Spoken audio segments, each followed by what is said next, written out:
네, 열흘 동안 포기할 수 없는 10루타의 꿈을 이야기하는 텐텐텐 시간입니다. 오늘도 역시 MTN 생방제작부의 유일한 부장 함께 모셔봤습니다. 안녕하세요.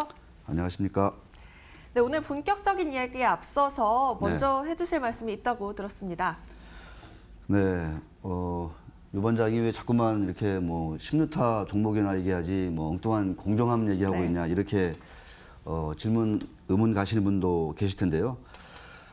공정한 시장이 아니면 10루타의 꿈을 꾸기가 상당히 구조적으로 어렵기 때문에 사실은 이 시장을 또 그다음에 이 투자 문화를 좀 공정하게 투명하게 좀 정비하는 게 더 시급하다라는 사실 개인적인 결론이거든요. 그래서 말씀을 드리는 건데 먼저 잠깐 말씀드릴 게 요새 이제 화제 주식이 HLB 아니겠습니까? 네, 그렇죠. 뭐 이틀 연속 하한가도 가고 그랬는데 제가 조금 전에 잠깐 뒤져보니까 예상대로 7월 1일 날 이제 그날 하한가를 이제 가기 시작했는데 이때 공매도 잔고 수량이 547만 주에서 431만 주. 그러니까 7월 1일 날이 하한가 이틀째일 거예요, 아마.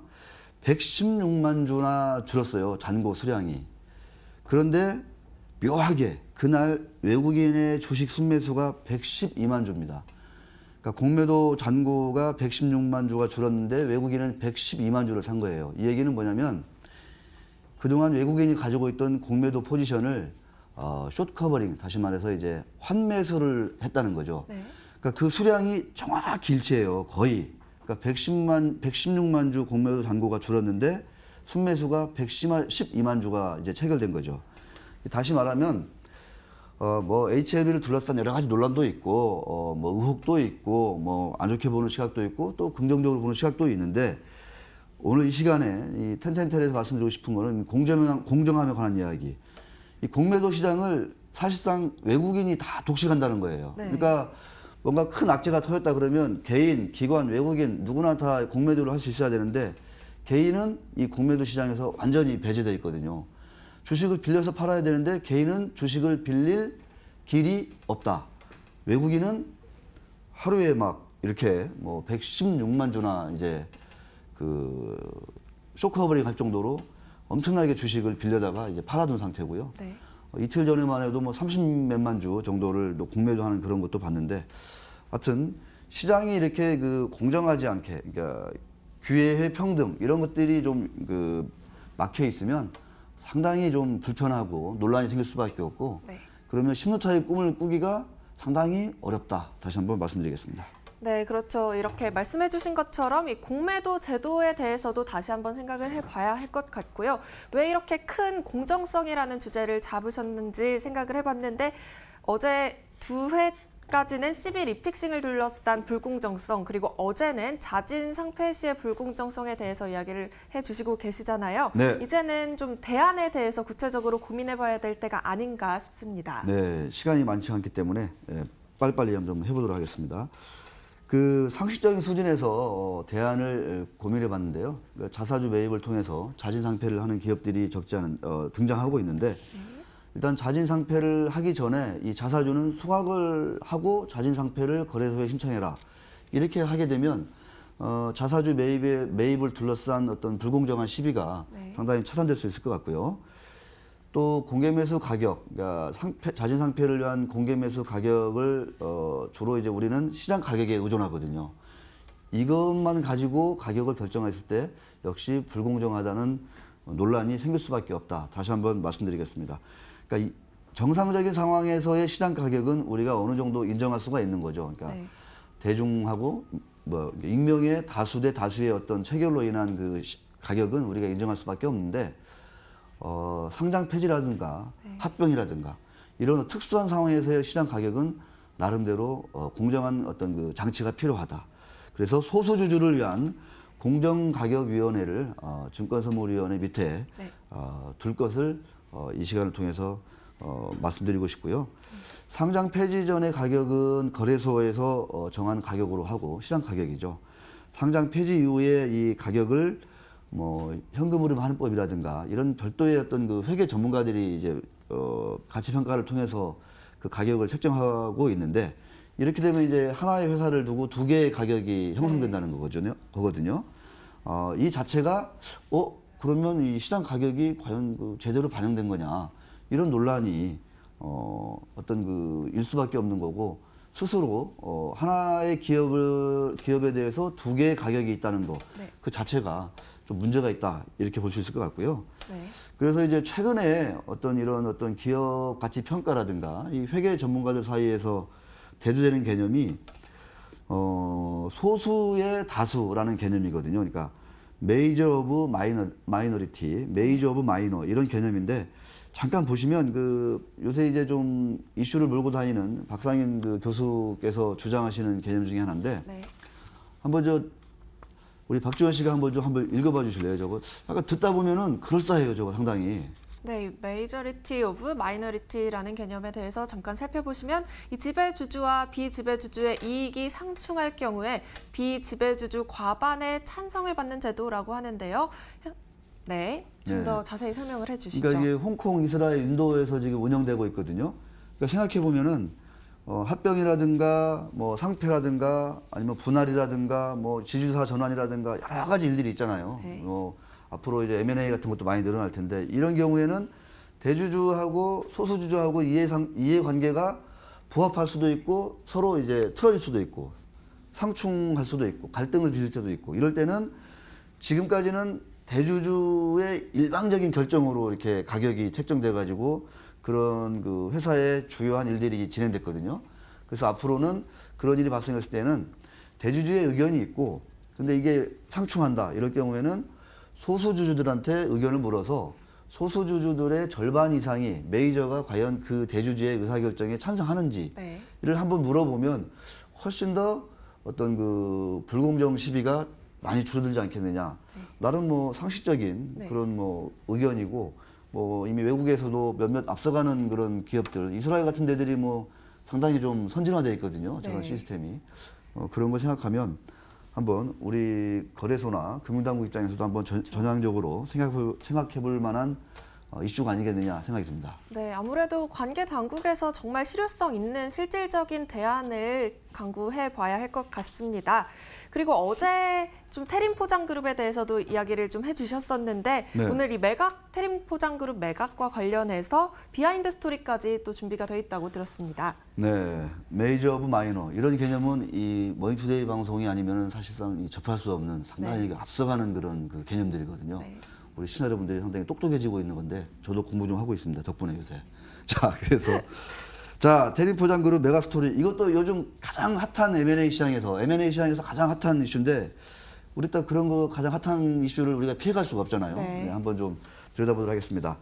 자, 그림 보면서 뭐 지금까지의 메가스토리는 뭐 수백 건의 기사를 통해서 많이 알려져 있습니다. 매각가가 이제 한 1조 원 정도 최대 예상이 되고 있고 6천억 이상은 받지 않겠냐 보는데 자칫 제 생각으로는 5자를 앞에다 쓸 수도 있지 않을까 싶기도 하고 일단 8월 중순에 이제 본입찰 마지막 입찰에서 저때 이제 비싸게 써낸 후보에서 저 태림포장 그룹을 통째로 이제 가져갈 수 있을 것 같은데 워낙 요새 뭐 업황이 좋아가지고 작년 그 태림포장, 태림페이퍼 영업이익이 뭐 1,200억, 1,300억 정도로 엄청나게 이제 불어났습니다. 그래서 보통 저런 그 미국 회사들의 어떤 배수, 어떤 기업 가치 평가할 때 그 PER, PBR 뭐 이런 거 적용해 보니까 1조 원까지 최대 나온다 이런 얘기가 지금 IB 업계에서 나오고 있습니다. 네, 그런데 이 태림포장그룹 인수 후보 중에 이제 5개 중에서 한솔그룹의 의지가 가장 큰 걸로 나타나고 있는데 제지하면 아무래도 한솔이기도 하고요. 가장 유력 후보로 봐도 될까요? 네, 그렇습니다. 제지하면 한솔이에요, 사실. 옛날에는. 특히 옛날에는 제지하면 한솔이었는데 요즘 들어서는 이제 약간 이미지가 이전처럼 강하지는 않고요. 일단 그래도 가장 인수 의지도 강하고 어떻게든지 좀 사겠다. 뭐 이런 생각이 제가 좀 확인을 해보니까 역시 좀 그런 느낌을 강하게 받았습니다.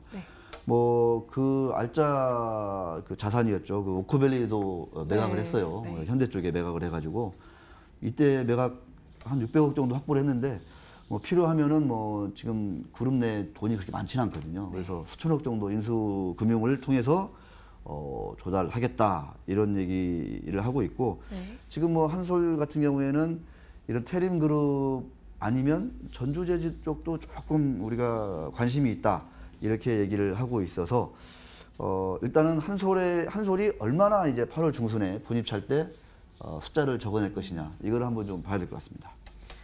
네. 이 정도면 이제 상당히 흥행한 게 아닐까요? 특히 이제 그 중국 업체가 있어요. 지금 5개 업체가 여기에 지금 뛰어들었는데 마지막까지 남아 있는데 샤닝 페이퍼라고 있는데 여기는 돈이 엄청 많은 중국 3위권 제지 회사입니다. 그래서 자산이 6조고 뭐 매출 한 작년에 4조 2천억 정도 했고 순이익이 한 5,400억인데 샤닝 페이퍼만 해도 한솔그룹 전체보다도 훨씬 커요. 그렇기 때문에 이제 돈은 많은데 좀 그런 거 있죠. 중국 업체가 가져가면 어떻게 되냐 이런 우려 그런 거를 우리가 안고 있는 거고 나머지 이제 사모펀드죠. 해외 TPG라든가 베인캐피탈 이런 데도 워낙 그 돈도 많고 네. 의지도 좀 있는 것 같은데 아무래도 이제 사모펀드라는 그런 점에서 완전한 M&A는 아니다. 그런 한계는 볼 수 있겠죠. 네. 네, 그런데 이 골판지 업종의 대표 주자였던 아시아제지와 신대양제지가 조기 철수한 이유는 뭐였나요? 네, 아세아 신대양도 의지는 상당히 강했습니다. 엄청 강했는데 준비한 그림 하나 보시면 이 두 회사가 왜 눈물을 머금고 중간에 이탈했는지 알 수 있습니다. 이 테림그룹도 사실 이제 골판지라는 박스 용지 만드는 회사거든요. 보면은 저기 다 경쟁 회사들이에요. 과점 회사들인데 네. 점유율 1위, 23.4% 테림그룹인데 이 테림그룹을 아세아나 특히 대한그룹 같은 경우가 대항이 먹게 되면은 40 점유율이 46% 절반에 가깝게 돼요. 그러면 공정거래위원회에서 상당히 눈여겨보겠죠. 그 독과점 시비에 휘말릴 수 있다. 그래서 아세아 신대양은 사실은 탐나는 물건인데 얼마나 좋겠어요. 정말 가업 어떤 집안의 수건 사업일 텐데 그런 독과점 시비 때문에 중도 하차했다 이렇게 보면 되겠습니다. 네, 요새 정말 전자상거래다, 새벽 배송이다, 바로 배송이다, 정말 이제 포장지 자체 수요가 너무 많이 늘어나서 이 골판지 업종이 핫하다 보니까 네. 계속해서 지켜보셔야 될 것 같고요. IB 업계 분위기도 함께 지켜봐야 될 것 같은데 8월에는 최종 인수자가 나올 수 있을까요? 네, 저는 반반 이렇게 보고 있습니다. 반반 이렇게 보고 있고, 지금 IB 업계에서는 IMM이 매각하는 그 딜에 대해서, 그러니까 지금 IMM 같은 경우에는 이제 엑시트를 하는 단계거든요. 인수한 기업을 이제 팔아야 되는 단계인데, 조금 그 시장이라든가 어떤 IB 업계의 평판이 싹 그렇게 좋지는 않아요. 그래서 왜 이렇게 그래서 시간이 갈수록 흥행이 더해지고 가격이 올라가고 이렇게 해야 되는데, 조금 그렇지 않다라는 거를 제가 이제 감지할 수 있었고요. 결국은 말씀드렸지만은 시장을 잘하는 IMM이 지난번 말씀드렸지만 테림 페이퍼 이 자진 상폐라든가 이런 거 볼 때 소수주들을 아주 헐값에 배제한 그런 전례가 있잖아요. 그런 것들이 어떤 평판 리스크로 작용하고 있다. 이렇게 좀 봐도 크게 무방하지 않은 것 같습니다. 네, 이제 그 평판에 대한 이야기도 해주셨고, 그래도 결국에는 이제 M&A 시장에서 우선순위는 돈일 수밖에 없잖아요. 네. 그래서 결국에는 돈에 의해서 인수가 결정될 텐데요. 네, 맞습니다.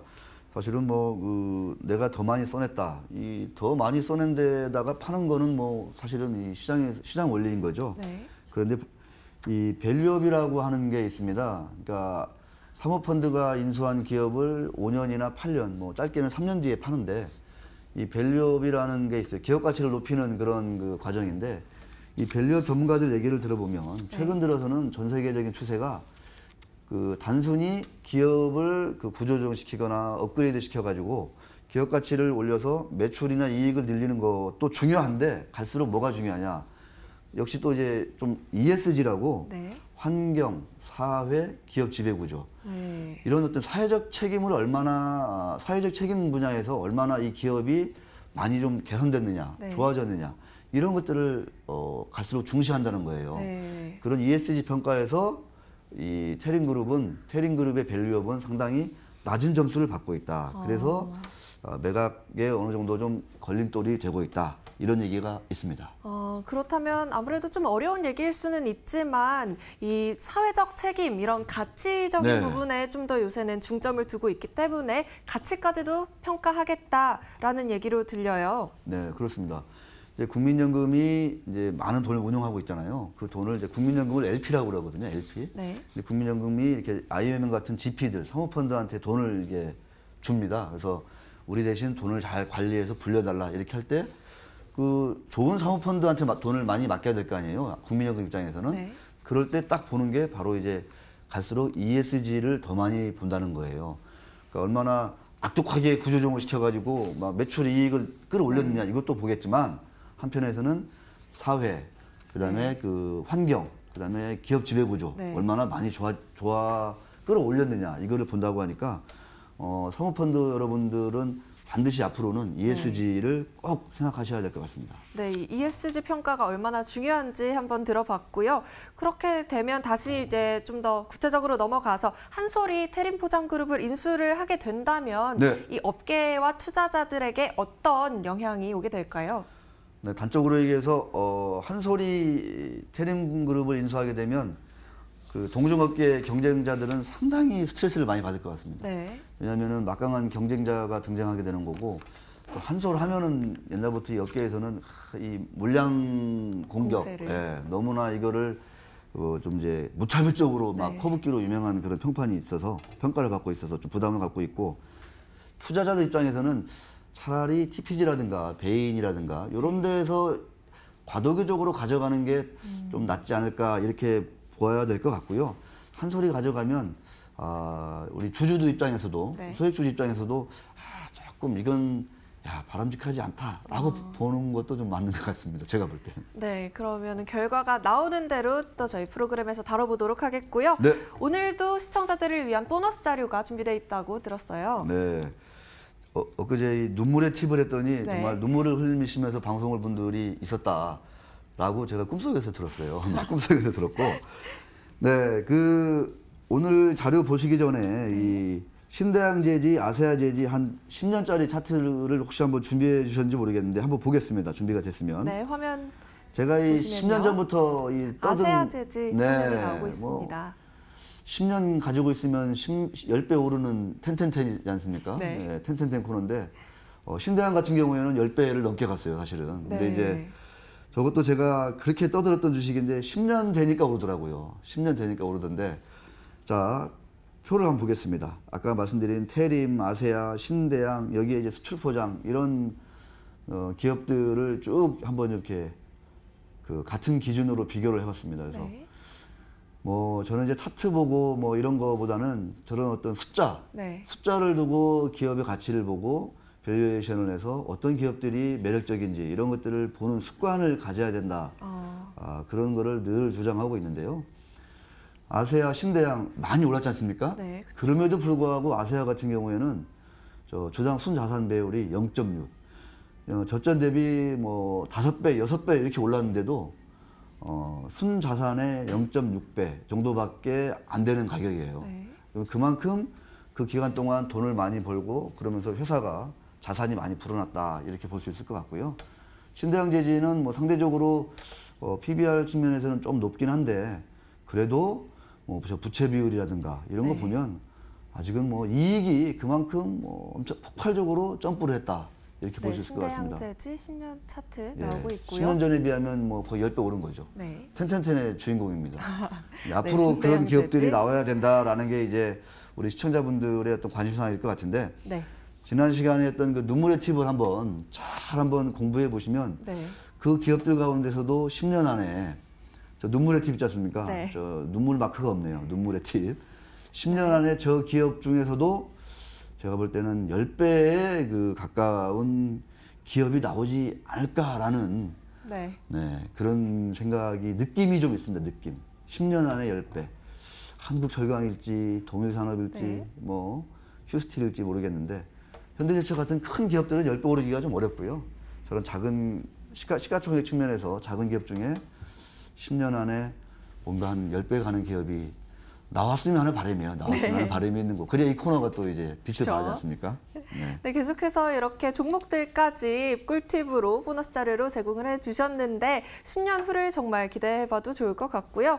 지금까지 MTN 생방제작부의 유일한 부장 모시고 함께 얘기 나눠봤습니다. 내일 이 시간에도 같이 얘기 나눠보도록 하겠습니다. 감사합니다. 네, 고맙습니다.